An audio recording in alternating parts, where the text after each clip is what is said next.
करूया सुरू. आपण बघा लास्ट टाइम 74 ए बघितलं होतं. आता 74 कॅपिटल ए मध्ये काय होतं की नोटीस केव्हा जाते, ही शॅल सर्व notice on the person chargeable with tax.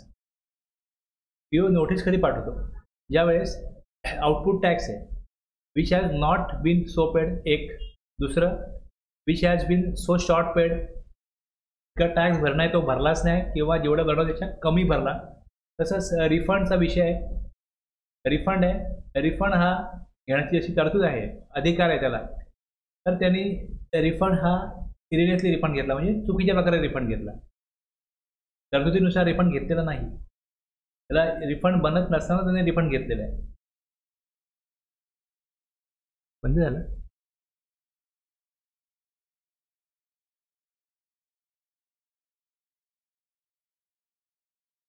Input tax credit wrongly availed आहे आणि ITC जो आहे इनपुट टॅक्स क्रेडिट जो आहे तो रॉंगली युटिलाइज केला. एक तर रॉंगली अवेल्ड आहे और युटिलाइज इनपुट टॅक्स क्रेडिट हा रॉंगली आहे. 1, 2, 3, 4 आणि 5. आता हे जे विषय आहेत, where it appears to the proper officer that any tax has not been paid, short paid, ते खाली बघितलं आपण आता. इरिलियसली रिफंडेड आणि input tax credit wrongly availed or utilise. जर हे लक्षात आलं तर पहिल्यांदा काय होईल बघितलं आपण, याच्यामध्ये शो कॉज पाठवले जाईल. आता शो कॉज पाठवल्यानंतर त्याला उत्तर देईल, रिप्लाय देईल टॅक्स पेअर. त्यानंतर ते रिप्लाय जर का समाधानकारक वाटला नाही पीओला तर त्याला पुढे ऑर्डर काढली जाईल. जर त्याला ऑर्डर मान्य नसेल तर तो अपीलाच जाईल, अपील करेल याविषयी. अपीलेट ऑथॉरिटी आहे, अपीलेट ट्रिब्युनल आहे, कोर्ट आहे, हायकोर्ट, सुप्रीम कोर्ट आहे. पुढे यानुसार पुढे त्याला मार्ग मोकळे आहेत की चुकीच्या प्रकारे माझ्याकडे टॅक्स मागितला जातोय. आता टॅक्स जेव्हा मागितला जातो तेव्हा फक्त टॅक्स मागितला जात नाही, किती टॅक्स तुम्ही चुकवलाय तर किती अमाऊंट तुम्ही देणं लागतात ती अमाऊंट द्या, प्लस इंटरेस्ट द्या आणि पेनल्टी पण लावली जाईल. टॅक्स, इंटरेस्ट आणि पेनल्टी. आता जर का इंटरेस्ट हा 18% असेल आणि जर 1 लाख रुपये हा टॅक्स समजा देणं असेल आणि 2 वर्षानंतर जर का एखादी अशी कारवाई सुरू झाली एखाद्यावरती तर 18% 36,000 रुपये इंटरेस्ट होतो. पेनल्टी जी काय लावली जाईल 5-25,000 ती वेगळी. 1 लाख रुपये टॅक्स देणं होतं, समजा एक 17-5 मधला एखादा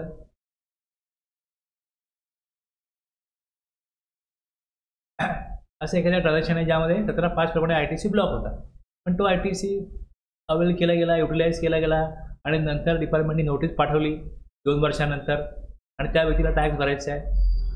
फक्त टॅक्स तो भरणार नाही, तिच्याकडनं टॅक्स बरोबरच इंटरेस्ट पण घेतला जाईल आणि त्याला पेनल्टी पण नोटीस पाठवली जाईल. आता अनेकांकडे अनेक वेळा काय होतं की त्यांना त्यांच्याकडे युजरनेम पासवर्ड त्यांच्याकडे नसतो, पोर्टलला नोटीस जाते, ईमेलला नोटीस जाते, कुठे कोणाला काय त्या माणसाला कळतच नाही.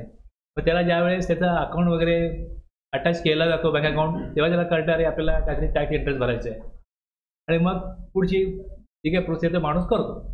बऱ्याच वेळा असं होतं. आता अशा केसमध्ये अनेक केसेस आहेत, अनेक शोकॉज पाठवल्या गेल्यात, अनेक केसेस कोर्टामध्ये आहेत, ते पण नेहमी बघतो. आता ही 128 कशाकरता काढला की एक प्रकारची गव्हर्नमेंटने ऑफर दिली टॅक्स पेअरला की तुम्ही काय करा, टॅक्स देणं आहे तुम्हाला तो टॅक्स द्या आणि इंटरेस्ट आणि पेनल्टी तुम्हाला आम्ही माफ करतो. आता ॲम्नेस्टी स्कीमचा अर्थच काय होतो, ॲम्नेस्टी स्कीमचा अर्थ काय होतो की टॅक्स पेअरने आपल्याला टॅक्स भरायचं आहे कुठल्याही परिस्थितीमध्ये. जे ऑब्लिगेशन आहे एखाद्या कायद्यानुसार एखाद्या व्यक्तीवरती ते त्यांनी जर का पार पाडलेलं नसेल तर मग त्याच्याकडनं काहीतरी पेनल्टी, फाईन ही घेतली जाते. आता ह्या प्रकरणामध्ये त्या कारवाया संपतच नाही, त्या फार खूप जास्त काळ चालू राहतात आणि त्यामुळे गव्हर्नमेंटची मॅनपॉवर आणि पैसाही वाया जातो. लोकांचाही तिथे त्यांना पण इथे मानसिक त्रास होतो आणि गव्हर्नमेंटला पण आपली मॅनपॉवर वापरायला लागते आणि पैसाही खर्च होतो. ते ॲम्युनिटी स्कीमचा उद्देश काय असतो की जी काय सिस्टीम आहे त्यामध्ये रेग्युलराईज करणं, सगळं रुटीनमध्ये आणणं, सगळं प्रॉपर करणं. आणि हे लोकांचं म्हणणं आमच्याकडनं चूक झाली, तुम्ही मुद्दामून नाही केली. जसं GST चालू झाला 17, 18, 19 टेक्निकल प्रॉब्लेम होते, लोकांमध्ये अवेअरनेस नव्हता, त्यामुळे चुकीचे ॲडवाईस दिले गेले, चुकीच्या प्रोसिजर केल्या गेल्या, काही कारणामुळे काही गोष्टी घडल्या. ॲम्युनिटी स्कीम द्या, कुठेतरी आम्हाला काहीतरी सूट द्या आणि सगळं रेग्युलराईज करा, यापुढे आम्ही सगळं प्रॉपर करतो.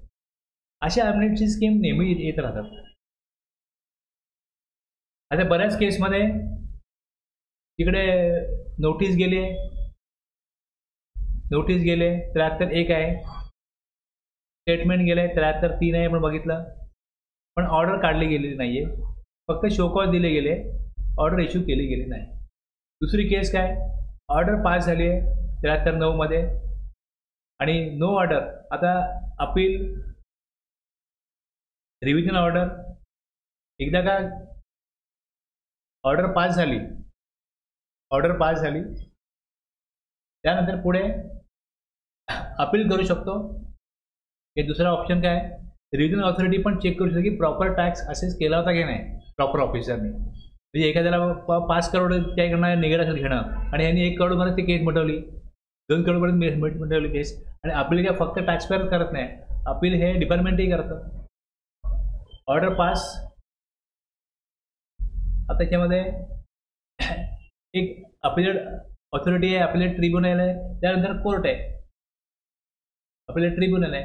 ह्या सगळ्यामध्ये केस अडकलेली आहे एखाद्या व्यक्तीची आणि त्याच्याकडनं टॅक्स इंटरेस्ट पेनल्टी करायला लढाई चालू आहे. ह्या सगळ्या प्रोसिडिंग्स गव्हर्नमेंटला संपवायचे आहेत. त्यांनी ह्यातनं काय स्कीम दिली की तुम्हाला शो कॉज आली आहे, ऑर्डर आलेली नाही आहे, ऑर्डर आली आहे, मग तुम्ही अपिलात आहात, या कुठल्याही केसमध्ये टॅक्स भरा, इंटरेस्ट पेनल्टी माफ करतो. Where any amount of tax is payable by person chargeable with tax in accordance with ABC, आता आपण डिस्कस केलं. हे कुठल्या पिरियडचे आहे, हे सगळ्या जी प्रकरण आहेत कुठल्या पिरियडची आहेत. The said person pays the full amount. आता ही 1 जुलै 17 ते 31 मार्च 2020, ही 17, 18, 19, 19, 20 ह्या 3 वर्षामध्ये टॅक्स इंटरेस्ट पेनल्टी करता शो कॉज दिले, ऑर्डर गेले किंवा अपिलामध्ये प्रकरण आहेत. अशा केसमध्ये जी अमाऊंट पेबल आहे pertaining to the period from or part thereof and the said person pays the full amount of tax payable. दिलं इकडे full amount of tax payable as per the notice or statement or the order refer to in clause A, B, C as the case may B on or before the date. Date notify केली जाईल, date notify केलेली आहे. Notification आहे त्याचं, हे notification मी बघाल तुम्हाला कळेल की त्यात डेट नोटिफाय केले, पे करा. त्या डेटपर्यंत 31 मार्च 2025 ही डेट दिली आहे, 31/3/2025 पर्यंत पेमेंट करायचं आहे. पेमेंट करा, नो इंटरेस्ट आणि penalty shall be payable. Tax pay करा, only full amount of tax payable. जर तो व्यक्ती जर का the said person pays the full amount of tax payable as per the notice, no interest under section 50 and penalty under this act shall be payable. आणि all proceedings पुढे काय म्हणतात की ह्या सगळ्या कारवाया, all the proceedings in respect of the said notice or order or statement as the case may be shall be deemed to be concluded subject to such condition. म्हणजे ते ही प्रोसिजर कशी करायची, मग त्याकरता ॲप्लिकेशन करायला लागेल, पेमेंट करायला लागेल, ॲप्लिकेशन करायला लागेल आणि त्यातले काही अटी शर्तीप्रमाणे सच कंडिशन काय असतील रूल त्यांनी बनवला 164. सगळ्यात पहिले अशा प्रकारचा व्यवहार देण्याकरता कायद्यामध्ये तरतूदच नव्हती, त्यामुळे त्यांनी फायनान्स ॲक्ट 2024 मध्ये अमेंडमेंट करून हा 128 कॅपिटल A हा सेक्शन आणला. मुळात 128 कशा करता होता, 128 होता की पॉवर टू वेव पेनल्टी और फीज और बोथ. जे सेक्शन आहेत 122, 123, 125 आणि 77 लेट फीज आहे, ती कमी करण्याची पॉवर सेक्शन 128 म्हणतो. 128A आणला त्यांनी आणि इथे त्यांना पॉवर मिळालेली आहे. त्याच्यामध्ये पॉवर कशा करताय, वेवर ऑफ इंटरेस्ट आणि पेनल्टी, वेवर ऑफ इंटरेस्ट और पेनल्टी. आता हे झाले 3 केस. एखाद्याला सेक्शन 74 मध्ये नोटीस गेली, where a notice has been issued under section 74(1) and an order is passed or required to be passed by the proper officer in pursuance of the direction of appellate authority. तर त्या व्यक्तीला ज्यावेळेस notice 74 मध्ये जाईल तर पहिले तो हे प्रयत्न करेल की ठीक आहे माझ्याकडे डिफॉल्ट झाला आहे, पण तो 74 मध्ये नोटीस मला पाठवली की चुकीची आहे, मी 73 मध्ये टॅक्स इंटरेस्ट द्यायला तयार आहे. मग तो कन्वर्ट करण्याचा प्रयत्न करेल की 73 मध्ये यावी. आणि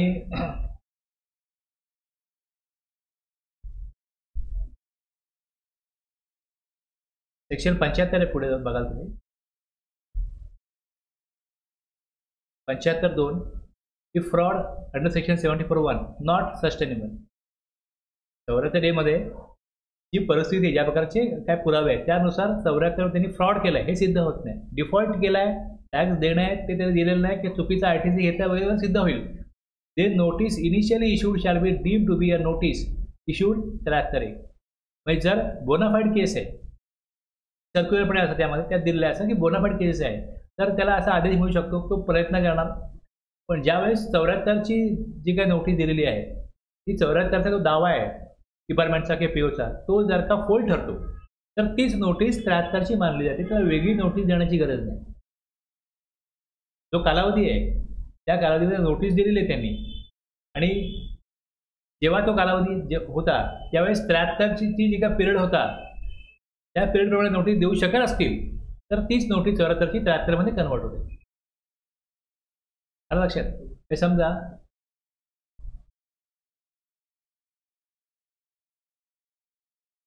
हा एक कालावधी आपण बघतो इथे तसं हे 1 वर्ष संपलं. हा GSTR 9 भरला ॲन्युअल रिटर्न.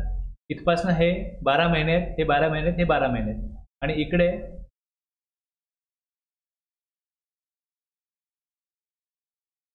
ते 30 महिने पूर्ण होतात.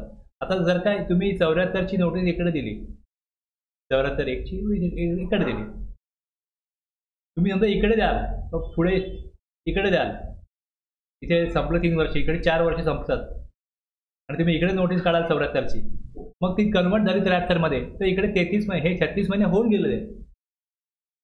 मग ती कन्वर्ट होऊन पण ती कारवाई पुढे जाऊ शकणार नाही. नोटीस काढली 74ची, पण तोपर्यंत सेक्शन 73चा जो काय शोकॉज करण्याचा कालावधी आहे तो तिथे तो संपलेला नव्हता. तो संपलेला नसेल तर त्या केसमध्ये ती कन्वर्ट होऊ शकते 74ची नोटीस 73 मध्ये. तर जर का अशा प्रकारे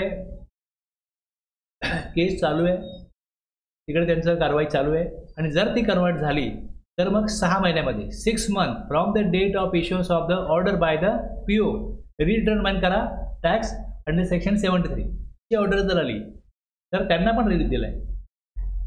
हा सेक्शन वेवर कोणा करताय, 73 मधलाच आहे, पण 74 मध्ये जर का त्याला शोकॉज दिले आणि नंतर जर का ती केस 73 मध्ये कन्वर्ट झाली तर 6 मंथ मध्ये काय होईल, त्याची पुढची त्याला संधी दिलेली आहे की तुम्ही 6 महिन्यात काय करा, हा वेवर घ्या. 6 month from the date of issuance of the order by the PO determine tax under section 73.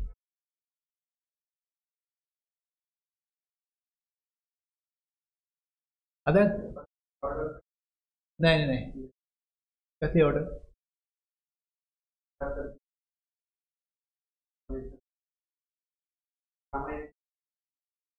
आता हे जे काय दिलेलं आहे त्यांना स्कीम की तुम्ही सेक्शन 128 कॅपिटल हे रूल 160 प्रमाणे ॲप्लिकेशन करा, तुम्हाला इंटरेस्टचा वेवर मिळेल, इंटरेस्ट पेनल्टीचा वेवर मिळेल, मग त्यांनी ॲप्लिकेशन करायचं आहे. ज्यांना शोकॉज गेले, ज्यांचं ऑर्डर काढलेली आहे, ज्यांचं इथे कोर्टामध्ये प्रकरण पेंडिंग आहे, बघितलं आपण ABC, यांना काय सांगितलं 31 मार्चपर्यंत टॅक्स भरा, ॲप्लिकेशन पुढे करायचं आहे. पहिले पे करा टॅक्स, पुढे ॲप्लिकेशन करा, तुम्हाला वेवर, जर तुम्ही इलिजिबल क्रायटेरियामध्ये बसत असाल तर वेवर मिळेल. मिळेल पण किंवा नाही पण मिळणार, पण जो जो त्यांनी दिलेला क्रायटेरिया आहे त्यात जर त्यांची केस बसत असेल तरच पी ॲक्सेप्ट करा ना. जो जो उठेल सांगेल आम्हाला याच्यामध्ये आता तुम्ही इंटरेस्ट आणि पेमेंटचा व्यवहार द्या, सगळ्यांना मिळणार नाही आहे. त्यामुळे जे काय आपण बघतोय इकडे की 164मध्ये त्यांनी इथे म्हटलंय कंडिशन, सच कंडिशन, त्या कंडिशन जर फुलफिल होत असतील तर त्यानुसार त्यांना व्यवहार मिळू शकतो. टॅक्स भरा आणि इंटरेस्ट पेनल्टीचा व्यवहार मिळवा. पण त्याकरता लेंथी प्रोसिजर आहे ती आपल्याला समजून घ्यायची. ज्यांचं क्लिअर केस आहे त्यांना 31 मार्च आणि ज्यांचं 73मध्ये आली का मग त्यांना पण हा मार्ग मोकळा आहे. त्यांनी 6 महिन्यामध्ये पुढे मी वाचन तुम्हाला कळेल. ठीक आहे, हे फक्त सेक्शन आहे यामध्ये. यातना क्लिअरिटी नव्हती त्यामुळे मग गव्हर्नमेंटला सर्क्युलर काढायला लागलं. हे सर्क्युलर नंबर 238 आहे. यात तुम्हाला आणखी माहिती मिळते की कशा प्रकारे ही प्रोसिजर होईल. आता बऱ्याच लोकांनी काय केलं होतं की ही डेट दिली आहे आणि हे ॲप्लिकेबल झालं 1/11/2024 हा सेक्शन. जसं फायनान्स ॲक्टमध्ये हा सेक्शन त्यांनी दिला होता, पण ह्याला अशा प्रकारे असतं. फायनान्स ॲक्ट राष्ट्रपतींनी काय केलं, ॲसेंट केलं, लागू झाला, पण हा सेक्शन नोटिफाय होईल तेव्हाच लागू होईल. 128A फायनान्स ॲक्ट आला कधी असेल, 1 फेब्रुवारी 2024 तिथे बजेट तर आलं, त्यात हा फायनान्स बिल त्यांनी मांडलं. मार्चच्या एंडपर्यंत राष्ट्रपतींनी ॲसेंट केले असेल, 1 एप्रिलला लागू होईल, नॉट नेसेसरी. त्यात दिलेलं असतं की ते वेल अदरवाईज स्पेसिफाईड, त्यांनी तिकडे दिल्याप्रमाणे जर पुढे दिलं असेल की हा कधी लागू होईल 1 एप्रिल तर 1 एप्रिल, अदरवाईज ते नोटिफाय करतील. हा नोटिफाय झाला 1 नोव्हेंबरला लागू झाला. आता जर का तुमच्याकडे शोकॉज किंवा ऑर्डर आले, तुम्ही एक टॅक्स पेअर आहात, तुम्हाला प्रश्न पडेल की मी जर टॅक्स पे केला आहे, इंटरेस्ट पेनल्टी पे नाही केली, ऑगस्ट, सप्टेंबर, ऑक्टोबर समवेअर तुम्ही काय केलं आहे, टॅक्स पे केला आहे आणि 1/11 हे व्यवहार आलं. मग टॅक्स पे केला आहे, इंटरेस्ट आणि पेनल्टी भरायला लागणार नाही असा सेक्शन सांगतो. मग त्याचा फायदा त्यांना होईल का, ज्यांनी 1/11च्या अगोदर टॅक्स भरला आहे, इंटरेस्ट पेनल्टीमध्ये भरलेली नाही आहे. अशी प्रश्नाची उत्तरं तुम्हाला सर्क्युलरमध्ये मिळतील. प्लस एका नोटीसमध्ये 2-3 इश्यू आहेत. एका इश्यूबद्दल बेनिफिट पाहिजे टॅक्स पेअरला की मी टॅक्स भरतो, इंटरेस्ट पेनल्टी माफ करा, पण दुसऱ्या इश्यूमध्ये मला फाईट करायची आहे, मला लढायची ते केस, ते चुकीचं आलेलं आहे. अशा केसचं काय होईल हे पण दिलं आहे. प्लस इथे जी वर्ष आहेत 17, 18, 18, 19, 19, 20, एखाद्याला नोटीस गेले 19, 20 आणि 20, 21ची एकत्रच गेले. आता हे वेगवेगळ्या राज्यांमध्ये वेगवेगळ्या प्रकारे काम चालतं. तुम्ही म्हणाल की आपल्या राज्यामध्ये, महाराष्ट्रामध्ये असं काय होत नाही, एका वर्षाची नोटीस वेगळी, दुसऱ्या वर्षी वेगळी काढतो. पण ज्या प्रकारे प्रोव्हिजन केले, नियम केला आहे, म्हणजे देशामध्ये कुठेतरी अशा लोक करत असतील. एका नोटीसमध्ये मल्टिपल इश्यूज, एका नोटीसमध्ये मल्टिपल इयरसाठी ती नोटीस. मग अशा सगळ्या प्रश्नांची उत्तरं तुम्हाला या सर्क्युलरमध्ये मिळतील. सर्क्युलर आहे एक त्यांनी ड्राफ्ट केलं, बाबा हे अशा प्रकारची प्रोव्हिजन आहे की ज्या पेंडिंग केसेस आहेत, लिटिगेशन मॅटर जे आहेत चालले, ते आम्हाला संपवायचे आणि सगळं इनलाईन करायचं आहे. सगळं व्यवस्थित या वर्षापासून नवीन सुरू आपलं. तुम्ही व्यवस्थित टॅक्स पेअरने व्यवस्थित काम करावं. डिपार्टमेंटला अशा प्रकारचा शोकॉज आणखी हे स्टेटमेंट काढायची गरज नाही. आता रिव्हिजन ऑथॉरिटीचं काम काय की समजा ज्या केसेस संपल्यात, ऑर्डर आले, टॅक्स भरला आहे, तिथे प्रॉपर असेसमेंट झालं आहे की नाही, हे शोकॉज पाठवले, बरोबर अमाऊंटची पाठवली गेली की नाही, ज्या काय फायंडिंग्स आणल्या असेल ऑडिटमधनं वगैरे त्याप्रमाणे बरोबर टॅक्स तिथं लावला गेला की नाही. आता जर रिव्हिजन ऑथॉरिटी पहिले, एक डिपार्टमेंटच्या पॉईंट ऑफ व्ह्यू काय, एक रिव्हिजन ऑथॉरिटी आहे आणि दुसरा डिपार्टमेंटच अपील करू शकतं. ह्याच्यामध्ये कुठेही एखाद्याची केस गेली आणि तिकडे त्याला ॲडिशनल टॅक्स भरायला आला, तर त्यालाही तो ॲडिशनल टॅक्स भरता येईल. Within 3 months from the date of said order, ती ऑर्डर आली, ॲडिशनल टॅक्स भरा, इंटरेस्ट पेनल्टी माफ, याचे बेनिफिट तोही घेऊ शकतो. म्हणजे नॉर्मल टॅक्स आहे, इंटरेस्ट पेनल्टी माफ. कुठल्याही अशा कारवाईमध्ये ॲडिशनल टॅक्स लागत असेल तर ॲडिशनल टॅक्स पे करा. Appeal is filed by an officer of central tax, बघा, where an application is filed 107(3), 112(3 or an appeal is filed by an officer of central tax 117(1) high court, supreme court, where any proceedings are initiated against an order refer to in clause B or C. बी आणि C मध्ये actually order आहे, त्या ऑर्डरच्या against direction of appeal authority काय आलं, tribunal काय आलं, court काय आलं की फर्स्ट प्रोव्हिजनमध्ये shall be subject to the condition that the said person pay the additional tax. Additional tax आहे, त्यांना बेनिफिट मिळेल, ॲडिशनल टॅक्स भरायचा आहे 3 महिन्यामध्ये इफ एनी असेल तर. आता ह्याच्यामध्ये आपण बघितलं आहे आउटपुट टॅक्स आहे आणि इनपुट टॅक्स आहे. ह्याच्यामध्ये कुठे डिफॉल्ट झाला आहे तर टॅक्स भरा, इंटरेस्ट पेनल्टी माफ. रिफंडचं काय, रिफंडसाठी जर तुम्ही बघाल तर रिफंडसाठी तुम्ही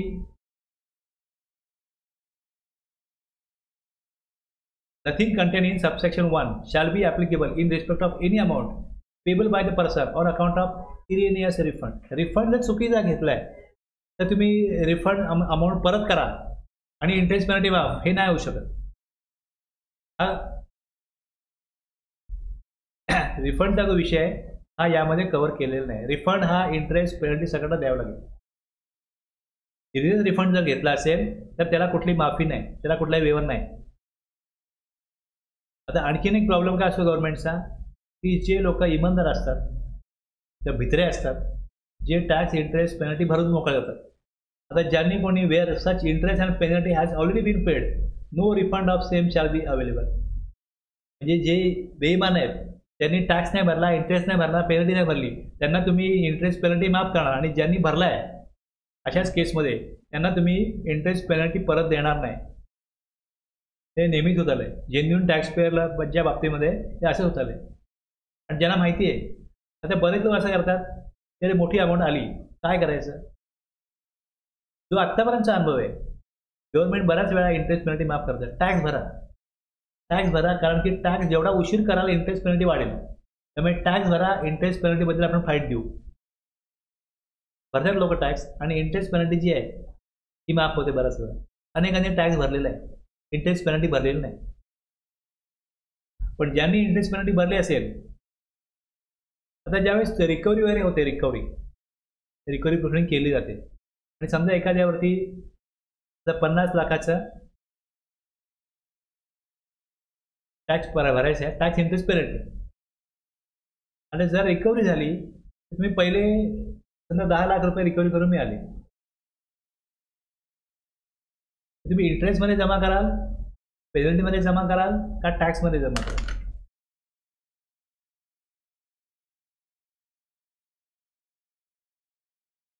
आता टॅक्समध्ये तुम्ही जमा केव्हा कराल, जर तुम्हाला स्पेसिफिकली दिलं आहे, कुठे गावामध्ये कुठे दिलं आहे की जर का रिकव्हरी झाली तर पहिले अमाऊंट तुम्ही त्यातली पार्टली रिकव्हरी झाली, पार्ट अमाऊंट, तर टॅक्समध्येच जमा करावी असं दिलं असेल तर तुम्ही जमा कराल.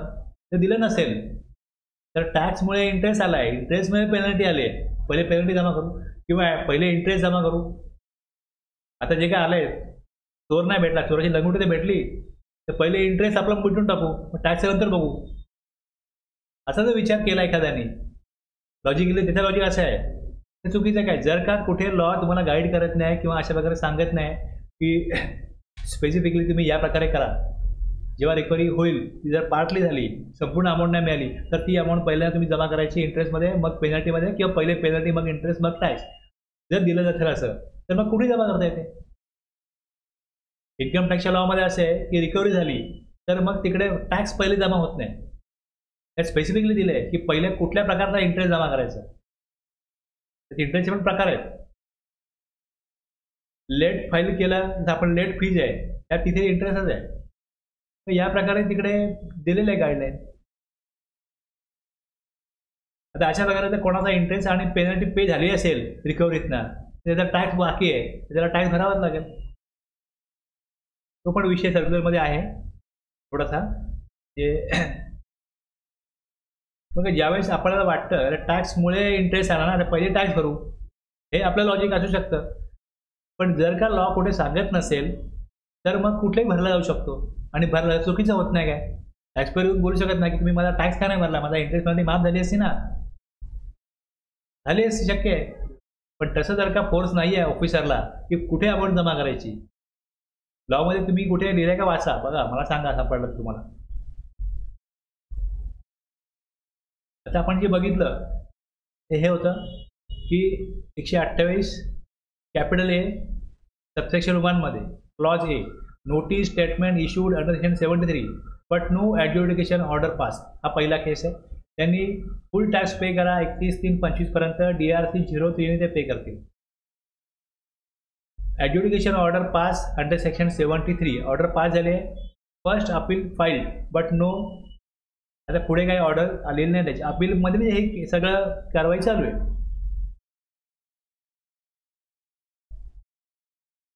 ऑर्डर इन अपील नाही आहे, पे करा इंटरेस्ट. आता कसे, एकदा जर का अपील फाईल केले, निकाल टॅक्सपेअरच्या बाजूने पण लागू शकतो किंवा निकाल हा डिपार्टमेंटच्या बाजूने पण लागू शकतो. या केसमध्ये ऑफर आहे, एकदा का 31 मार्च गेलं का हे संपलं, मग त्याला भरता येणार नाही पेमेंट, करता येणार नाही पेमेंट. ही ऑफर आहे, भरा तुम्ही आणि पुढे काय करा, ॲप्लिकेशन करा. आता हे जे ज्या वेळेस ऑर्डर निघते त्यावेळेस काय होतं, लायबिलिटी दोन प्रकारच्या आहेत. एक आहे रिटर्न रिलेटेड लायबिलिटी आणि दुसरी अशा प्रकारचा कुठलाही ऑर्डर आली आहे तर ती ऑर्डर काय होते, अदर दॅन रिलेटेड लायबिलिटीच्या सेक्शन खाली, म्हणजे तिकडे त्या दोन प्रकारच्या ज्या लायबिलिटी आहेत तर तिकडे आपल्याला दिसते पोर्टलला किती डेबिट झालेली असते अमाऊंट, पेमेंट टू द. आता ज्यावेळेस ह्याला पेमेंट करायचं आहे तेव्हा पेमेंट काय झालं पाहिजे, ते क्रेडिट झालं पाहिजे, कारण की तिकडे डेबिट झालेली असेल लायबिलिटी, त्याच्या अगेन्स्ट तुम्ही काय करा, ते पे करा. अदरवाईज जर DRC 03 मध्ये पेमेंट केलं तर तिकडे लायबिलिटी पोर्टलला कशी दिसत राहते, त्याच्या अगेन्स्ट पेमेंट होत नाही. जर त्या ऑर्डरच्या अगेन्स्ट पेमेंट व्हायला पाहिजे असेल तर जिकडे लायबिलिटी रजिस्टरला ऑर्डरची अमाऊंट डेबिट झाली तिकडे क्रेडिट झाली पाहिजे, व त्या ऑर्डरच्या अगेन्स्ट पेमेंट झालं आहे हे तिकडे काय होतं, पोर्टलला लिंक होतं, ते लिंक व्हायला पाहिजे. जर आता बरेच लोक करायचं, त्यांना पेमेंट करायचं आहे तर ऑर्डरच्या अगेन्स्ट पेमेंट करायचं आहे, कसं करायचं ही प्रोसिजर ते फॉलो करत नाहीत आणि DRC 03 मध्ये पेमेंट करतात. DRC 03 पेमेंट केलं आणि तिकडे ती ऑर्डर पेंडिंग राहिली तर एक नवीन ॲप्लिकेशन काढलं आहे DRC 03A, यात ॲप्लिकेशन करायचं आणि त्यात हे दिलं जातं की हे माझं पेमेंट आहे आणि ही माझी ऑर्डर आहे, हे लिंक करा, जेणेकरून कळतं ॲप्लिकेशनमध्ये की ऑर्डरच्या अगेन्स्ट पेमेंट केलं आहे आणि मग त्याप्रमाणे डेबिट क्रेडिट एंट्री मग लिंक होते ॲप्लिकेशन केल्यानंतर DRC 03A मध्ये.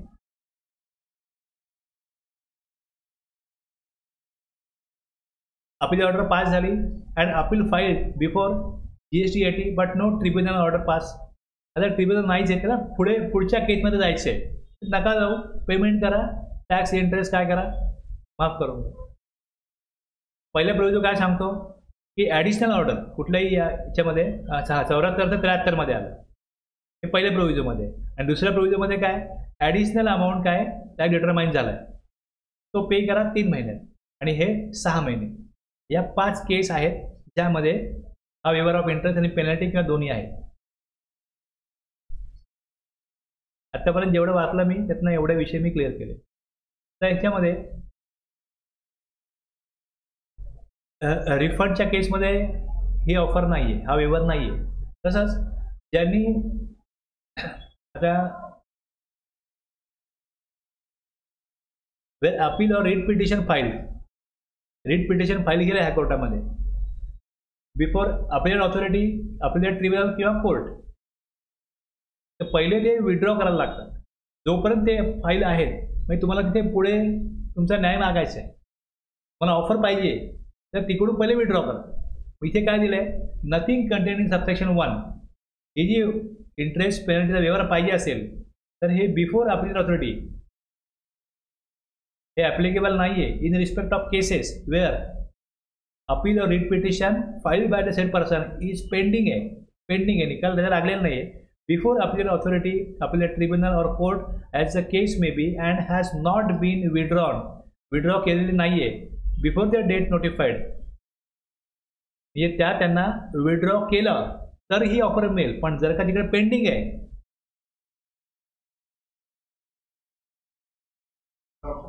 आता ते हे पण तुम्हाला सगळं सर्क्युलरमध्ये सगळ्या ह्या गोष्टी येतील, रूलमध्ये पण तुम्हाला बऱ्याच गोष्टी क्लिअर होतील. तर इथे ह्याचा अर्थ हा निघतो की विड्रॉ जर का ते तिकडे पेंडिंग आहे,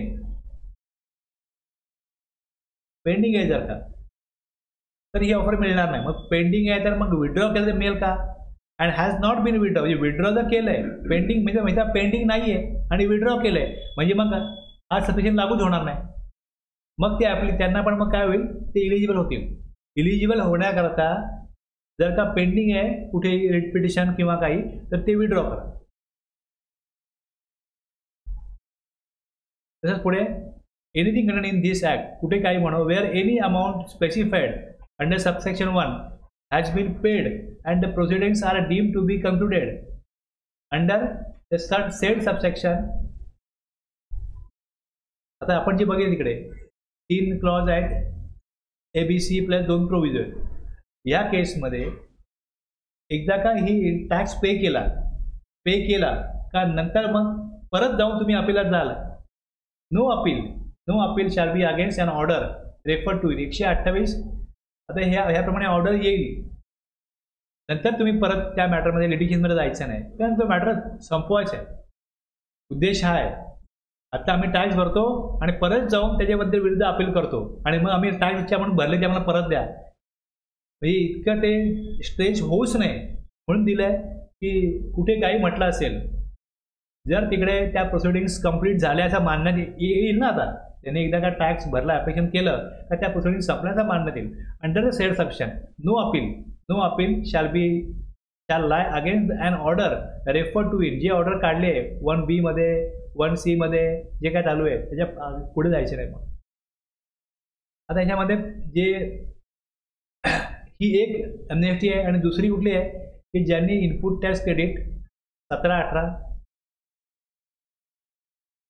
19, 20 ह्या 3 वर्षामधलं, आता 20-21 हे जे वर्ष आहे याचा ITC कधीपर्यंत घेता येईल, 30 नोव्हेंबर 21 ना.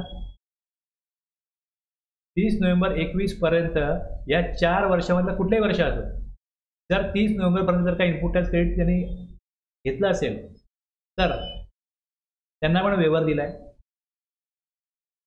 सेक्शन 16(5) मध्ये.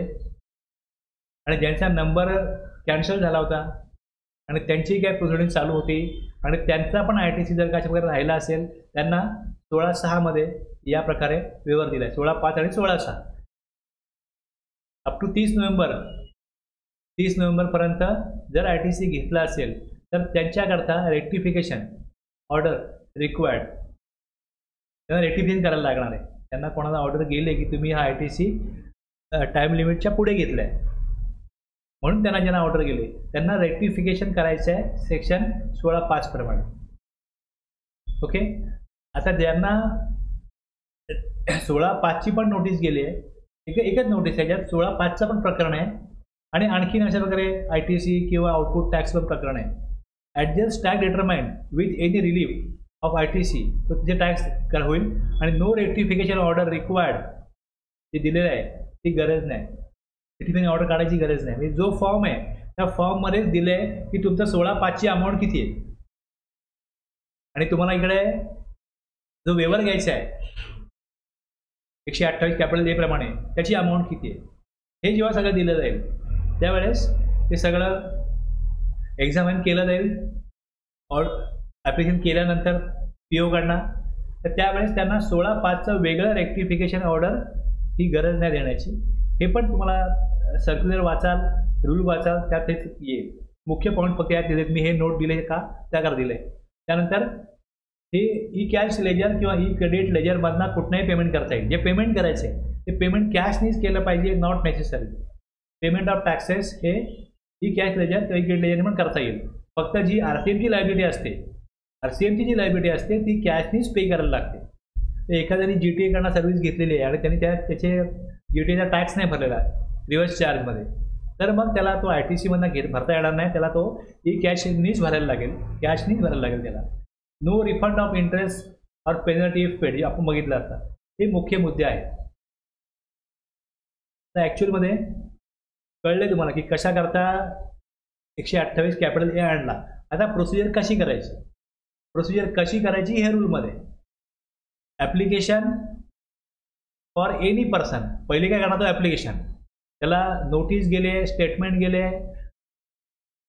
इथे ऑर्डर नाही आहे, त्याला नोटीस किंवा स्टेटमेंट गेले. जर ह्याच्या अगेन्स्ट त्याला पेमेंट करायचं आहे तर DRC 03 मध्ये करायचं आहे. कारण की लायबिलिटीच्या लेजरला, लायबिलिटी रजिस्टरला इथे डेबिट क्रेडिट तो करू शकत नाही. त्यामुळे इथे काय करायचं आहे, त्याला DRC 03 पेमेंट करायचं आहे. तर ह्या केसमध्ये हा क्लॉज ए आहे, 128(1)(a आहे. याकरता वेगळा फॉर्म आहे SPL 01. आणि ज्यांना ऑर्डर गेली आहे शोकॉज नंतर किंवा जे अपिलात गेले त्यांच्याकरता SPL 02 आहे. 2 फॉर्म ठेवले, 2 कॅटेगरी केल्या. Any person who is eligible for waiver of interest, जो याला पात्र होईल ह्या स्कीममध्ये, त्यांनी हा फॉर्म भरायचा आहे. इंटरेस्ट किंवा पेनल्टी म्हणजे ज्याला वाटतं की जे काही सेक्शन बनवलेत, रूल बनवलेत, या निकषामध्ये मी पात्र होतो, तो ॲप्लिकेशन करू शकतो. तो पात्र आहे की नाही हे मग डिपार्टमेंट चेक करेल. ते अधिकार डिपार्टमेंटचे आहे. Any person who is eligible for waiver of interest or penalty or both in respect of a notice or statement mention in section 128 capital A subsection 1 clause A may file an application electronically SPL 01 on the common portal providing the detail of the said notice. जे notice आले त्याची माहिती, नोटीसचा number काय होता, काय स्टेटमेंटचा काय होता, as may be along with the detail of payment केलं आहे त्याची माहिती कशात केलं आहे, DRC 03 मध्ये टुवर्ड्स द टॅक्स डिमांडेड हे ॲप्लिकेशन करणार. ज्याला शोकॉज नोटीस किंवा स्टेटमेंट गेले तो म्हणजे 128 कॅपिटल A(1)(a) मधला. आणि दुसऱ्या केसमध्ये ॲप्लिकेशन फॉर एनी पर्सन जे 128 कॅपिटल A(1)(b) आणि 128 कॅपिटल A(1)(c) मध्ये आले त्यांच्याकडे दुसरा फॉर्म आहे SPL 02.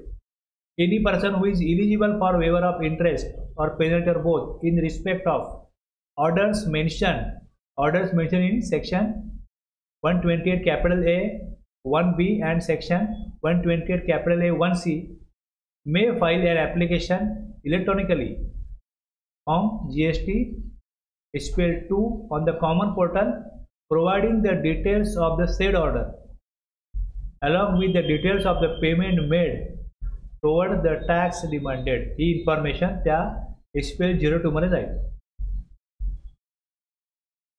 आता प्रोव्हाइडेड दॅट जे पेमेंट करायचे the payment towards such tax demanded shall be made only by crediting the amount in the electronic liability register against the debit entry created by the said order. जेव्हा order येते त्या debit entry येते, payment credit एंट्रीला झालं पाहिजे. आता त्यांनी चुकीच्या पद्धतीने पेमेंट केलं म्हणजे DRC 03 मध्ये पेमेंट केलं तर provided further that if the payment towards such tax demanded has been made through DRC 03 आणि ॲप्लिकेशन करा. मग कुठलं DRC 03 आहे ॲज प्रिस्क्राईब इन त्याचा रूल 142(2)(b) रूल काढला, त्यातनं हा फॉर्म आणला, त्यातनं हे ॲप्लिकेशन आणलं. त्याचा उपयोग कशा करताय की जर का डेबिट एंट्रीला पेमेंट क्रेडिट नाही झालं तर तुम्ही त्यात ॲप्लिकेशन करा, फाईल करा bye the said person for credit of the said amount in the electronic liability register against the debit entry created for the said demand before filing the application. Before filing the application हे करणं गरजेचं आहे.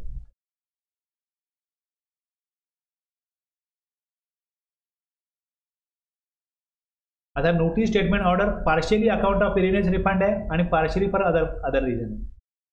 Partially erroneous refund आहे आणि partially for other आहे.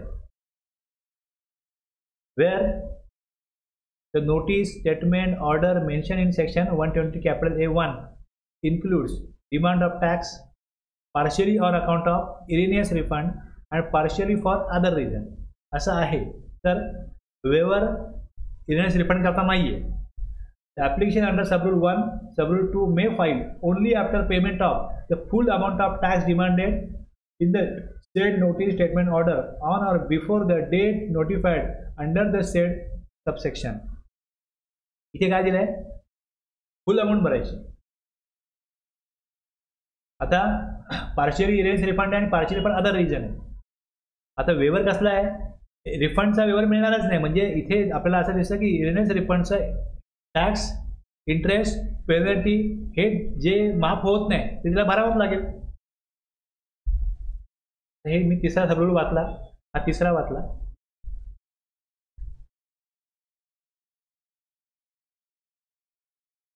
हे 17 sub rule काय सांगतो, not paid within the time limit any amount interest penalty as per order is void. Order पुढे काढली जाईल.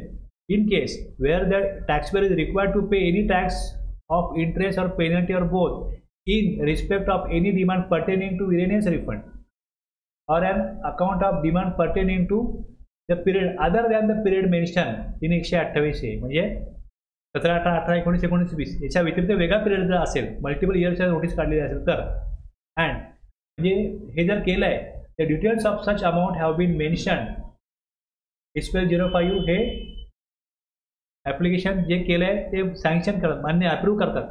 त्याच्यामध्ये the applicant shall pay the said amount of interest penalty or both within a period of 3 months from the date of issuance of the order SPL 05 as the case may be. जर त्याचा कुठला amount भरणं बाकी असेल interest penalty त्यांनी भरली पाहिजे. Where the said amount is not paid, जर नॉट पेड असेल तर मग काय होईल, वॉइड. हे जे काढलं आहे हे वॉइड, निरर्थक होईल. म्हणजे ह्याचा जो इफेक्ट आहे, माफ केलं आहे, ती माफी निरर्थक होईल, म्हणजे हे कॅन्सल होईल, त्याला मिळणार नाही व्यवहार. लक्षात, जिकडे इलिजिबल आहे तिकडे तुम्ही टॅक्स भरा, इंटरेस्ट पेनल्टी माफ आहे. आणि जिकडे मल्टिपल इयर्स आहेत किंवा प्रकरणं अशी आहेत, यात इरेनियस रिफंडचं प्रकरण असेल, इरेनियस रिफंडमध्ये टॅक्स द्यायचा आहे, इंटरेस्ट पेनल्टी माफ होतच नाही आहे, तर ती भरायचीच आहे, ती भरलीच पाहिजे.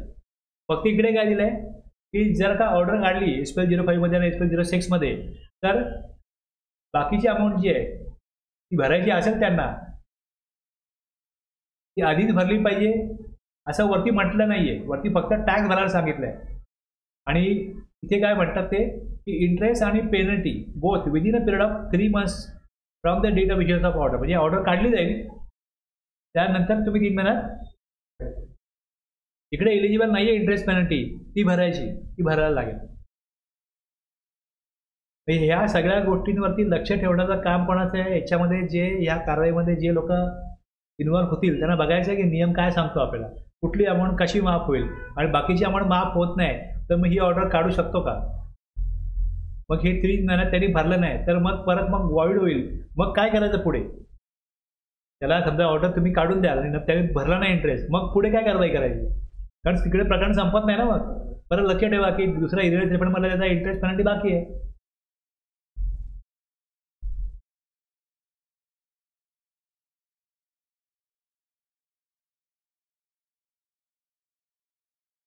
Notice statement order for different period आहे. इथे काय बघितलं आपण की partially or account of erroneous refund, partially for other reason. तसं इथे डिफरंट पिरियड आहे.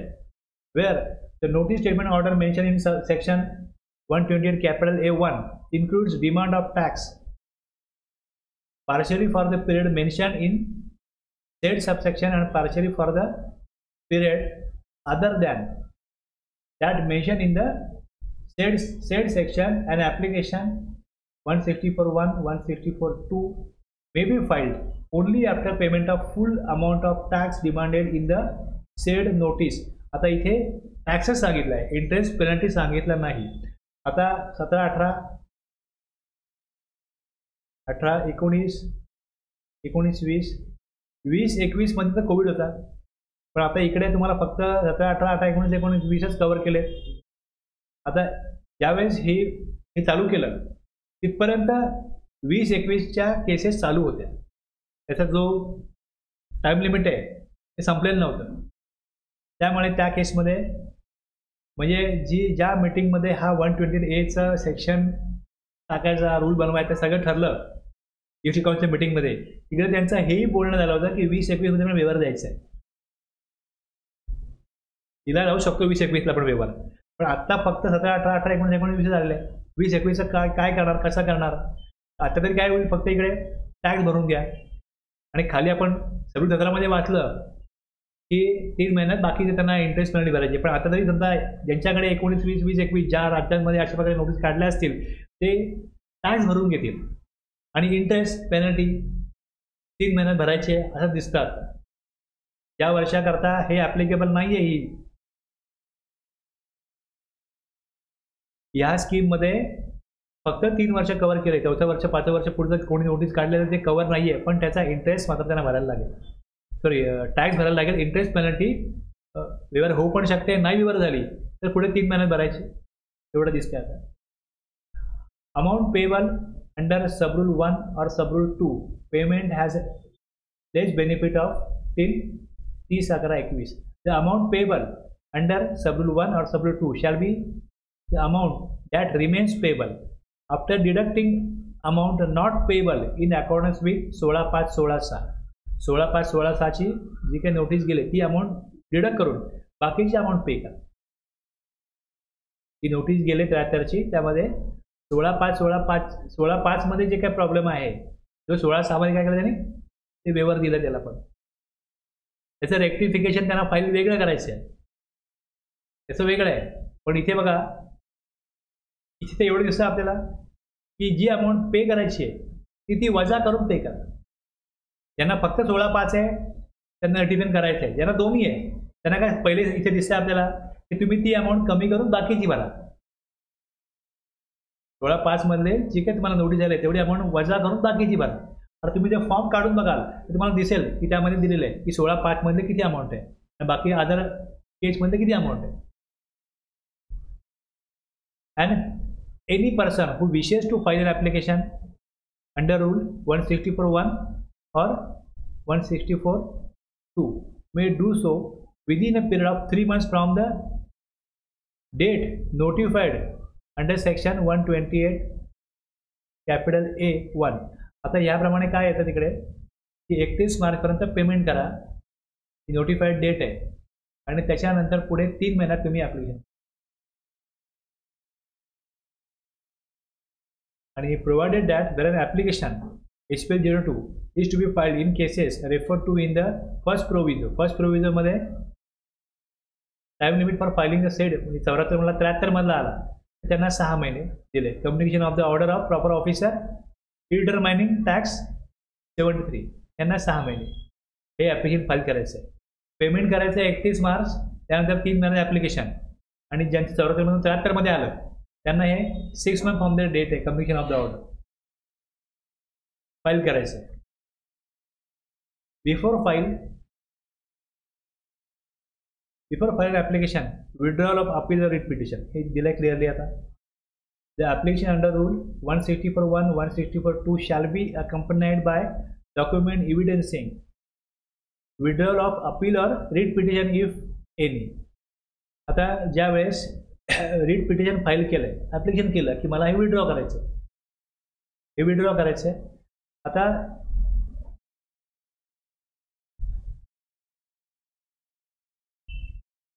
31 मार्च 2025 पर्यंत पेमेंट करायचं बरोबर आहे आणि त्यानंतर पुढे 3 महिने ॲप्लिकेशन करायचं.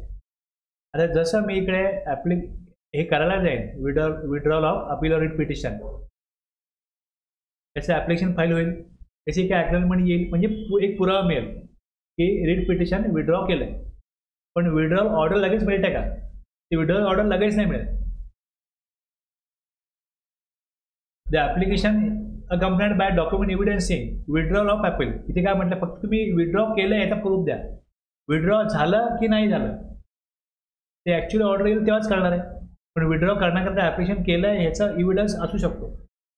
File before any appellate authority or tribunal court as the case may be to establish that the applicant is eligible for the waiver of interest or penalty or both in terms of section 128. हा मुद्दा पुढे येईल परत की त्यांनी पहिले application केलं त्याला काय ॲक्नॉलेजमेंट मिळाली असेल आणि त्यानंतर ॲक्च्युअल ऑर्डर मिळाले असेल. ॲक्च्युअल ऑर्डर येऊ पण शकते येऊ पण नाही शकत. विड्रॉ करण्याकरता ॲप्लिकेशन केलं आहे विड्रॉ होईल पण होणार पण नाही दोन्ही पॉसिबल आहे ना. आता त्या केसमध्ये पुढे काय कारवाई कशी पुढे जाईल हे पुढच्या वेळेला तुम्हाला कळेल. फक्त एवढं लक्षात ठेवा इथे फक्त एवढंच म्हटलं आहे की document evidencing withdrawal of appeal अशी डॉक्युमेंट एव्हिडन्स द्या जिकडे तुम्ही विड्रॉ केलं याचा पुरावा आहे. असं नाही म्हटलं की तुम्ही ऑर्डर द्या. विड्रॉलची ऑर्डर मागत नाही आहे. Provided that application with copy of such application file for withdrawal of appeal writ petition where the applicant has filed and application for withdrawal of an appeal or writ petition filed before the appellate authority, appellate tribunal or court as the case may be, but the order for withdrawal has not been issued by the concerned authority till the date of filing of the application, the applicant shall upload the copy of such application. काय करू शकतो की order आलेली नाही withdrawal झाल्याची. A document filed for withdrawal of the said appeal or writ petition along with the application under Rule 164(1) or 164(2) and shall upload the copy of order of withdrawal of said appeal or writ petition on the common portal within 1 month. म्हणजे पहिले तुम्ही काय करा, application करा writ petition withdraw करण्याचं. ते केल्यानंतर till the date of filing, जेव्हा तुम्ही फाईल करता 164 सबरूल 1 मध्ये किंवा 2 मध्ये, त्यावेळेस जी कॉपी आहे, copy of such application for withdrawal हे अपलोड करा. आणि ॲक्च्युअल ऑर्डर आल्यानंतर 1 महिन्यामध्ये withdrawal by the concern authority, त्यांनी विड्रॉवल केलंय हे अपलोड करा.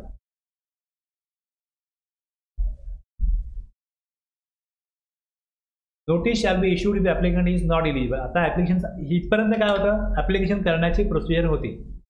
आता ॲप्लिकेशन आल्यानंतर SPL 01 किंवा SPL 02 ॲप्लिकेशन आल्यानंतर आता डिपार्टमेंट काय करणार, where the proper officer is of the view that the application made, जे केलं आहे SPL 01 मध्ये किंवा SPL 02 मध्ये, is liable to be rejected as not being eligible for waiver of interest or period both. म्हणजे any person करू शकतो, ज्या पर्सनने केलंय तो इलिजिबल नाही आहे. त्यांना असं दिसतंय की बा हा ह्याला 128 कॅपिटल ए मध्ये व्यवहार दिला जाऊ शकत नाही, तर इरायस रिफंडला व्यवहार नाही आहे, ह्यांनी केलं ॲप्लिकेशन.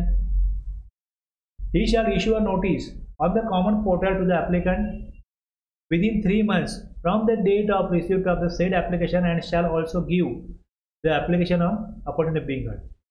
त्याला पहिले शोकात पाठवा की तुम्ही केलेलं ॲप्लिकेशन हे तुम्ही इलिजिबल नाही आहात. 128A प्रमाणे जी इलिजिबल क्रायटेरिया आहे त्यात तुम्ही बसत नाही आहात, तुम्ही ॲप्लिकेशन केलंय ते चुकीच्या प्रकारे केलं आहे असं आमच्या पाहण्यात आलेलं आहे. तर तुमचं ॲप्लिकेशन आम्ही रिजेक्ट का करू नये. तो रिप्लाय करेल आपले. मग ऑन रिसिविंग द नोटीस हे आपण वाचतोय 164(8).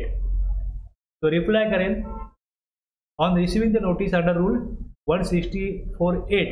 The applicant may file a reply to the said notice on the common portal SPL 04 within a period of 1 month.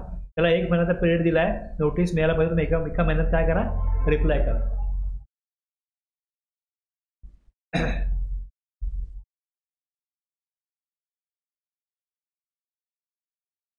एक हे आता जर समजा ॲप्लिकेशन आलंय आणि त्यात असा कुठलाही रिजेक्ट करण्याचा विषयच नाही आहे, शोकॉज पाठवायला पाहिजे असा काही नियम नाही ना. शोकॉज किंवा पाठवायचे जेव्हा ते रिजेक्ट करण्याच्या तशी त्याचा ॲप्लिकेशन असं आहे की जे रिजेक्ट करण्याजोगं आहे, रिजेक्ट करण्याजोगं नाही आहे, you satisfied with the application, issue and order आणि कन्क्लुडिंग द प्रोसिजर, संपून टाका, प्रोसिडिंग संपून टाका. If the proper officer is satisfied that the applicant is eligible for waiver of interest and penalty as per section 128, he shall issue an order in form GST SPL 05 on the common portal accepting the said application and concluding the proceedings under section 128. हे संपलं. आता show cause आल्यानंतर काय होतं, show कॉजच्या against पहिले DRC 01 येते. Show cause म्हणजे बरोबर ना, DRC 01च ना, DRC 01 आणि त्यानंतर मग ॲक्च्युअली DRC 07 येते. In case where the order in SPL 05 is issued by the proper officer under rule 164(10) in respect of an application filed in form GST SPL 01 pertaining to notice किंवा statement दिले 128(1)A मध्ये, the summary of order DRC 07 as per rule 142(5) shall not be required to be issued. ती काढायची गरज. शोकॉजच्या against यांनी waiver मागितला, tax payment केलंय, प्रोसिडिंग संपली, DRC 07 काढायची गरज नाही. आलं लक्षात. In respect of an application filed in SPL 02 pertaining to an order referred to in section 128(1)B, 128 capital A 1C, the liability created in the part 2 मध्ये electronic liability register आहे, shall be modified accordingly. म्हणजे इथे डेबिटला entry आली, त्यात tax interest penalty आला असेल ना जेव्हा ऑर्डर काढले असेल त्यावेळेस, आता टॅक्स जमा झाला, आणि त्याची इंटरेस्ट पेनल्टी नील व्हायला पाहिजे. म्हणजे हे प्रोसिडिंग संपेल केव्हा, जेव्हा लायबिलिटी तिकडे सगळी भरली म्हणून दाखवेल, मग तिकडे त्या प्रकारे एंट्री होईल की ॲज पर सेक्शन 120 वेवर आहे. अशा प्रकारे करतात तुम्ही बघा. पण रूल काय सांगतो की ते संपले ना प्रोसिडिंग्स, मग त्याच्या अकाउंटला दिसता कामा नये. त्या रजिस्टरला डेबिट एंट्रीच्या अगेन्स्ट पेमेंट आणि वेवर ऑफ इंटरेस्ट पेनल्टी झालेले आहे, या प्रकारे तिकडे ते सेट ऑफ झाला पाहिजे. If the proper officer not satisfied with the reply of the applicant. आता परत मागचं जे आलं SPL 03 पाठवला, SPL 04 त्याने रिप्लाय केला, सॅटिस्फाईड नाही आहे. The proper officer, if the proper officer not satisfied with the reply to the applicant, proper officer shall issue an order SPL 07 rejecting said application. 1 मध्ये ॲप्लिकेशन आहे, 2 मध्ये ॲप्लिकेशन आहे, 3 मध्ये शो कॉज आहे, 4 मध्ये रिप्लाय आहे, 5 मध्ये ऑर्डर आहे. आता याच्यामध्ये जो रिप्लाय केला 4 मध्ये, तर 6 त्यांनी ठेवला तिकडे, 6 अजून यूज नाही केला. 7 मध्ये रिजेक्शन आहे. शो कॉजला रिप्लाय केला, त्याला 7 मध्ये काय केलंय, रिजेक्ट केलंय, rejecting the sed application.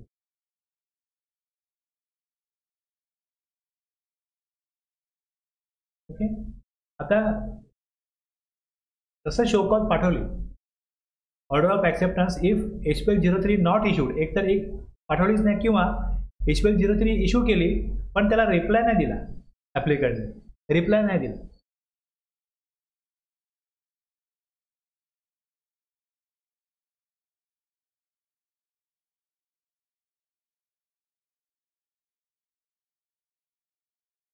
SPL 03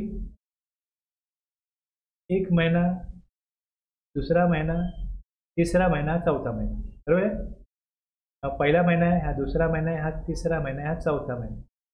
आता SPL 03 पाठवल्यानंतर एका महिन्यात रिप्लाय द्यायचा आहे.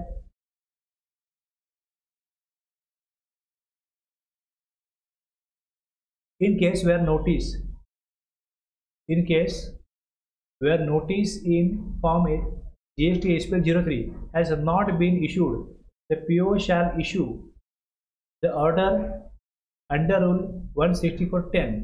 जी ऑर्डर काढायची आहे, that is SPL 05 within a period of 3 months from the date of receipt of the application, SPL 01 and SPL 02 as the case may be. And in cases where the notice in SPL 03 has been issued, the proper officer shall issue the order, म्हणजे एक तर accept होईल application किंवा reject होईल, within a period of 3 months from the date of receipt of the reply to the applicant, or within a period of 4 months from the date of issuance of notice. हे 4 महिने दिलेत ना. जर इकडे order आली आहे, application आलेलं आहे आणि त्याला शो कॉज द्यायचीच नाही आहे, ओके, तर किती काळ आहे, 3 महिने, 1 2 3 इथपर्यंत काय आलं पाहिजे, बरोबर आहे. आणि ज्याला कोणाला शो कॉज दिले ते इकडे देणार, इथे देणार. मग इथे दिल्यानंतर पुढे त्यांना थांबायला लागेल 1 महिना. तुम्ही काय करा, त्याला वाट बघा, 1 महिना इथे पूर्ण होतो, तर मग पुढे म्हणजे जिकडे तुम्ही त्याला शो कॉज देत आहे ना, इथे दिली, तर इथपासून 1 महिना थांबायचंच आहे. तो रिप्लायच नाही करत. जर रिप्लायच नाही करत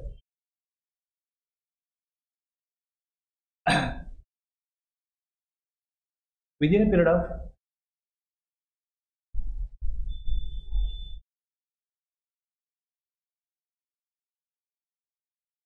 where no reply is received from the applicant within a period of 4 months from the date of issuance of notice. Notice दिली, तुम्ही नोटीस दिली इथे, तर 1 महिना त्याला तो रिप्लाय करेल. रिप्लाय केला का नंतर पुढे काय करायचं आहे, ती रिप्लाय करतच नाही तर 3 महिने. समजा तुम्ही मला नोटीस, मी टॅक्स पेअर आहे, तुम्ही मला शो कॉज पाठवली, मी रिप्लाय केला, मी रिप्लाय इकडेच केला, समजा मी एका वीकमध्ये रिप्लाय केला, एका वीकमध्ये रिप्लाय केला, तर मग इथपासून 3 महिने, 1 महिन्यात तर पुढे 3 महिने नाही. इथे रिप्लाय केला, बघ काय दिलंय, In case where the notice has been issued, proper officer shall issue the order in Rule 164(10). Accept करा, रिजेक्ट करा, जे करायचं ते करा within period of 3 months from the date of receipt of reply. Reply दिल्यापासून 3 महिन्यात. इथे असं नाही म्हटलेलं की त्याचा जो 1 महिना कालावधी आहे तिथपासून 3 महिने नाही. जर रिप्लाय 1 महिन्याच्या आत दिला तर तुम्ही काय थांबताय मग आता, मग तिथपासून 3 महिन्यात तुम्हाला रिप्लाय करायचं. पण रिप्लाय नाही दिला तर 1 महिना तर वाट पाहिजे, तुम्ही तिकडे ऑर्डर काढू शकत नाही. मग त्यानंतर 3 महिन्यात 3 महिन्याचा अर्थ असा नाही की 3 महिने मुदत बसा. एकदा दिल्यानंतर पुढे तुम्ही कधी काढू शकता. 3 महिने मॅक्झिमम कालावधी. एकदा का त्याने रिप्लाय केला, इथे काय म्हटलंय त्यांनी, एकदा तुम्हाला ॲप्लिकेशन केलं तर तुम्ही 3 महिन्यात जर क्लीन केस आहे ॲक्सेप्ट करा, SPL 05 काढा. मॅक्झिमम पिरियड 3 महिने.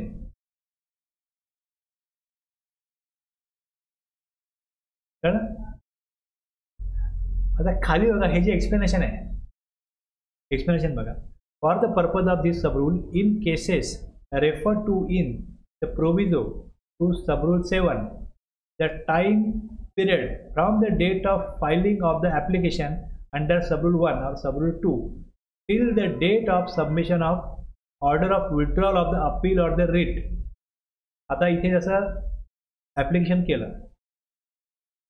केलं इथपासून जे काय पिरियड दिला आहे 1 महिना 2 महिने 3 महिने हे सगळं आपण मोजायला सुरू करतो ना. आता 3 महिन्यामध्ये जर का मी रिट विड्रॉ करण्याचं ॲप्लिकेशन केलंय आणि मला ऑर्डरच नाही आली,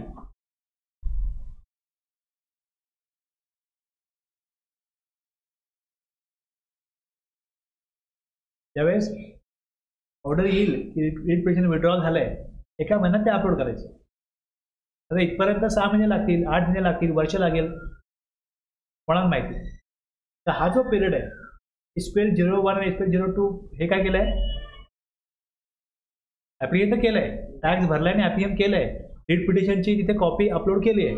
1 महिन्यामध्ये जोपर्यंत विड्रॉल ऑर्डर अपलोड होत नाही, विड्रॉल ऑर्डर पास झाली, अपील विड्रॉलची ऑर्डर पास झाली, ही जोपर्यंत अपलोड होत नाही तेवढा पिरियड वगळला जाईल. जे 3 महिने दिले, 4 महिने दिले, जे काय दिले ते वगळले जाईल, ते त्या धरले जाणार नाही.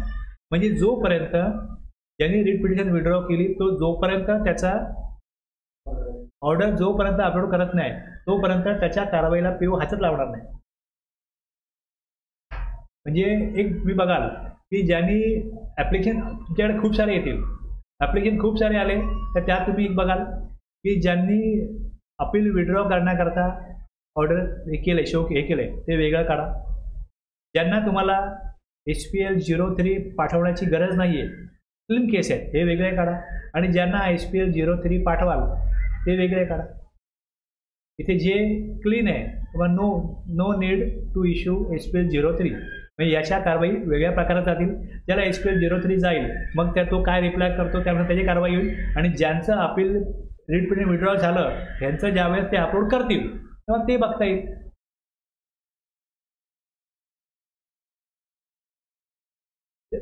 याचा अर्थ काय होतो, till the withdrawal order comes the PO cannot pass the order, therefore till that time the period is exploded. त्याला काढायचीच नाही ऑर्डर. म्हणजे ॲप्लिकेशन फुलफ्लेग तर येऊ दे, ते ॲप्लिकेशन हे पूर्णत्वाने आलेलं आहे. हे केव्हा सिद्ध होतं, ज्या वेळेस ते रिट पिटिशन विड्रॉ झालं याची त्याला कॉपी मिळेल तेव्हाच. ॲप्लिकेशन केलं आहे तो ॲप्लिकेशन करू शकतो, पण त्याला एलिजिबल आहे की नाही, पुढे काही करायचं असेल ती पुढची कारवाई ज्या वेळेस विड्रॉ झाल्याची कॉपी अपलोड होईल तेव्हाच तो करेल.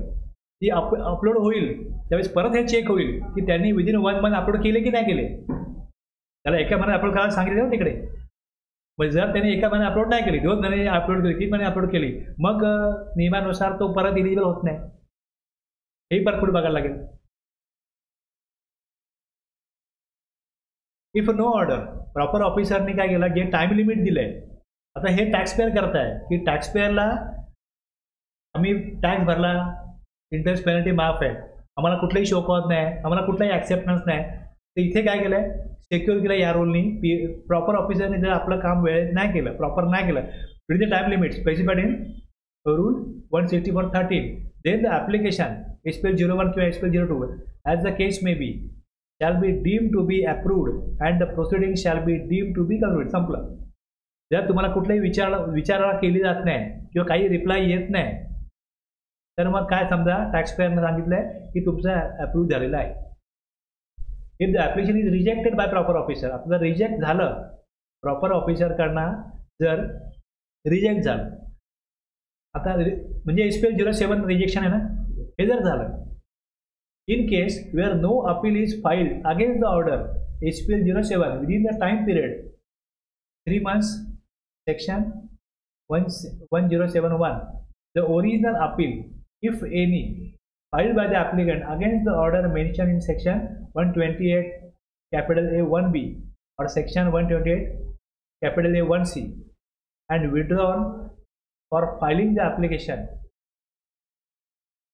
shall be restored. ते रिस्टोर होईल. म्हणजे इथे कसं केलं, तुम्ही रीट पिटिशन किंवा अपील केलं आहे की तुम्ही काय करा, विड्रॉ करा, आणि तुम्हाला इथे पण काय होईल, रिलीफ नाही आहे.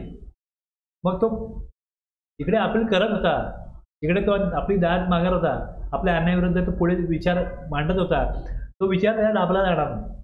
तुमचं जे इकडे तुमचं काम सुरू होतं ते परत रिस्टोर होईल.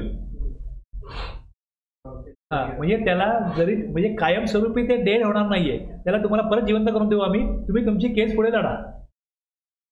जर हा व्यवहार त्याला लागू होत नाही, तर त्याचा जो काय न्यायाविरुद्ध त्याला हक्क मागण्याचा अधिकार आहे त्याच्या अन्यायाविरुद्ध, तो त्याला दिलेला आहे. सांगितलं की तुम्हाला आम्ही परत ते काय करू, ती ऑर्डर जी आहे ओरिजिनल अपील आहे ते तुमचं काय होईल, तिकडे रजिस्टर होईल. In case where an appeal is filed, आता हे जे SPL 07 आहे याच्या अगेन्स्ट अपील करता येईल का, SPL 07च्या अगेन्स्ट अपील करता येईल का, for rejection of application for waiver of interest or penalty or both, if the appellate authority has held that the proper officer has wrongly rejected the application for waiver of interest or penalty or both in form GST 07, the said appellate authority shall pass the order.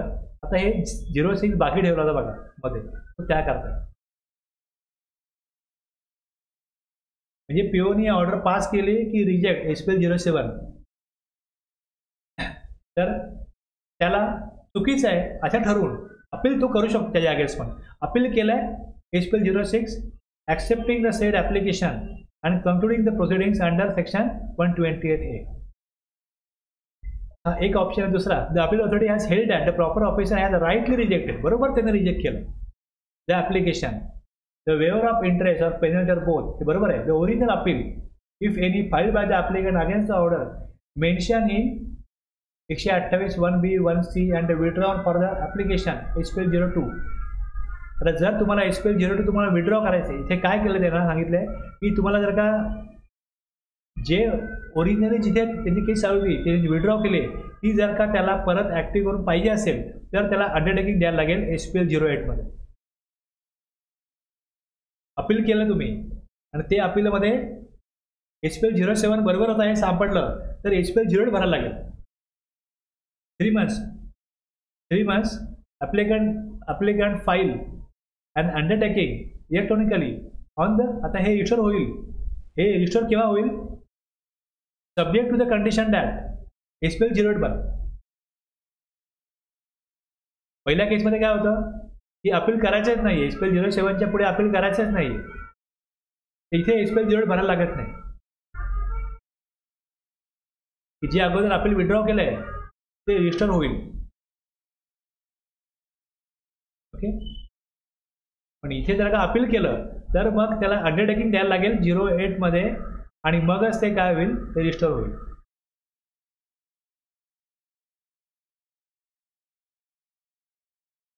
परत वाचतो मी, खूप गुंतागुंत आहे.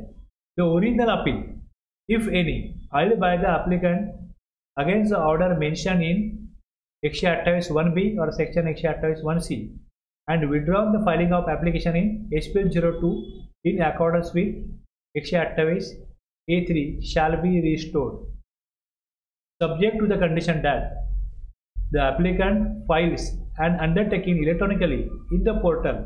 कशामध्ये SPL 08 within a period of, कधी कालावधी काय 3 महिने. हा निकाल लागला का 3 महिन्यात त्यांनी जर का SPL 08 भरलं तर मग तो त्याचं जे काय पेंडिंग पहिले अपील जिकडे चालू होतं तिकडे तो अपील करू शकतो, ते काय होईल, ते रिस्टोर होईल. Issuance of the order by in 3 months from the date of issuance of the order. जी ऑर्डर काढली rejection order APL 0 appellate authority in form APL 04 that he has neither filed nor intent to file any appeal against the said order in the appellate authority. आता इथे याच्यामध्ये एवढीच फक्त step आहे. याच्यामध्ये appeal ऑथॉरिटीकडे पुढे जायचं नाही, ट्रिब्युनलमध्ये पुढे जायचं नाही. मी तुमचं अपील जिकडे आहे तिकडे तुम्ही कंटिन्यू करा. ॲडिशनल लायबिलिटी जर भरली नाही, आता बघा हे परत, in case where the taxpayer is required to pay additional amount of tax liability as per the second proviso. ती भरली नाही second proviso. Such additional liability not made within the time limit specified in the said proviso the waiver of interest or penalty or both under the said section as per the order issued. आता इथे order काढणारच नाही. HPL 05 किंवा HPL 06 काढणारच नाही PO. ती पहिले पैसे भरा मग ऑर्डर काढतो. पण तरी पण ती समजा तसं सांगायचं राहिलं तर हे रूल सांगतो की ती अमाऊंट भरायला लागेल. अदरवाईज काय होईल, वॉइड, ही ऑर्डर वॉइड होईल. आणि हे वाचलं मागाशी मी की इंटरेस्ट आणि पेनल्टी जिकडे मल्टिपल प्रकरणं आहेत, इरेनियस रिफंडचं प्रकरण आहे, तिकडे त्यांना फक्त टॅक्स नाही, इंटरेस्ट आणि पेनल्टी भरायचं आहे. पण तिकडे 3 महिने हा पिरियड दिला आहे.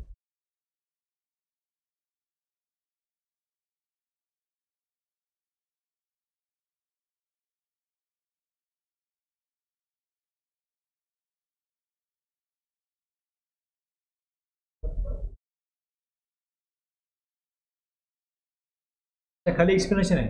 एक्सप्लेनेशन काय म्हणतं, for the purposes of this rule the proper officer for issuance of order under this rule. काय दिलं याच्यामध्ये, in cases where the application for interest penalty or both made with the respect to notice किंवा statement आहे, तर PO कोण असेल, shall be the PO for issuance of order. जो order काढणार असेल 73 मध्ये तो PO असेल. आणि एकदा ऑर्डर काढली का मग पेमेंट नाही केलं तर पुढे 3 महिन्यांनंतर रिकव्हरी चालू होते. तर in case where the application for waiver of interest penalty or both is made to an order आहे, तर मग शॅल बी PO कोण असेल, रेफर टू इन सेक्शन 79 हे रिकव्हरी, तो PO असेल. प्रॉपर ऑफिसर कोण असेल हे सांगितलं एक्सप्लेनेशनमध्ये. PO कडे ॲप्लिकेशन जाईल, तो करेल, तर कोण PO असेल हे दिलं इकडे.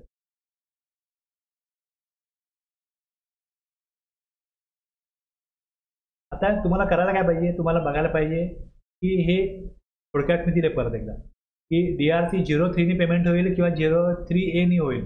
आता कुठल्या केसमध्ये त्यांना 03 त्यांनी भरला आहे तो जो योग्य नव्हता, अगेन्स्ट लायबिलिटी क्रेडिट नाही झाली, तर 03A त्याला भरायला सांगायचं.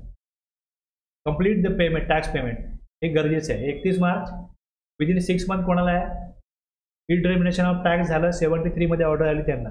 HPL 01 ॲप्लिकेशन कोणाचं आहे, क्लॉज A मध्ये. HPL 02 ॲप्लिकेशन कोणाचं आहे, क्लॉज B मध्ये आणि C मध्ये. हे विदिन 3 मंथ्स मार्चपर्यंत काय करायचं आहे, पेमेंट. आणि पुढे 6 मंथ ह्यांना ऑर्डर आल्यापासून त्यांना दिलेलं आहे. Submit a copy of withdrawal application, order of sed appeal writ petition. आणि एकदा का ती ऑर्डर आली का मग सबमिट करा within 1 month of order pass. HPL 03 show cause आहे, त्याला उत्तर HPL 04 आहे. 3 महिन्यामध्ये नोटीस पाठवायची आणि रिप्लाय करायचा आहे 1 महिन्यात. HPL 05 फेवरेबल वेवर ऑर्डर वॉज इश्यूड, मग DRC 07 काढायची गरज नाही.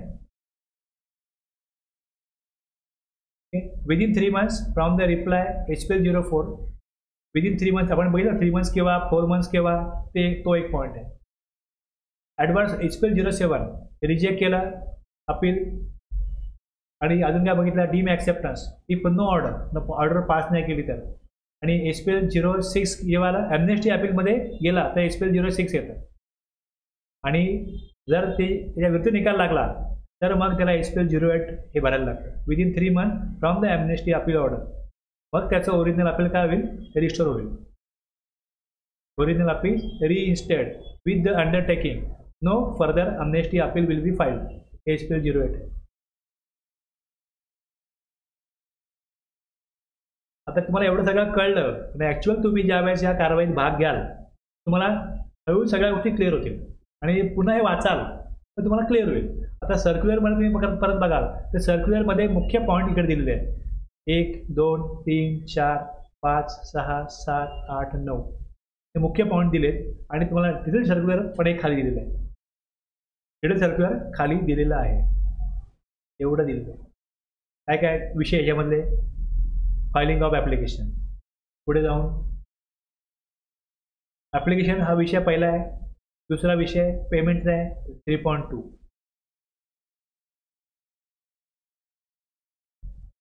मग 3.2 मध्ये ते पॉईंट आहेत. मग 3.3 मध्ये प्रोसेसिंग ऑफ ॲप्लिकेशन किंवा इश्युअन्स ऑफ ऑर्डर कसं होईल, जे आत्ता आपण वाचलं ते सर्क्युलरमध्ये त्यांनी क्लिअर केलंय कशा प्रकारे करायचं आहे. हे डिपार्टमेंटला पण कळेल आणि टॅक्सपेअरला पण कळेल कशा प्रकारे काम होणार आहे. 3.4 मग पुढे अपील आहे. Appeal against order issued under. Appeal कशा प्रकारे असतील म्हणजे हे 07 आहे ना, अपील जे आहे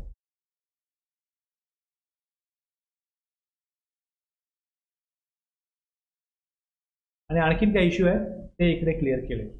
हा चौथा पॉईंट दिला आहे आणि यात सगळे हे इश्यू क्लिअर केले. हे 1 2 3 4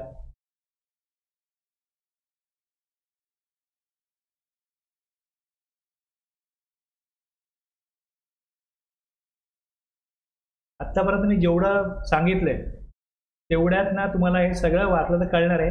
तरी पण मी ब्रेक नंतर घेतो हे सगळं, तरी पण घेतो म्हणजे जेवढं आता मी बोललोय तेवढं आणखीन क्लिअर होईल हे सगळं सर्क्युलर आपण बघितल्यानंतर.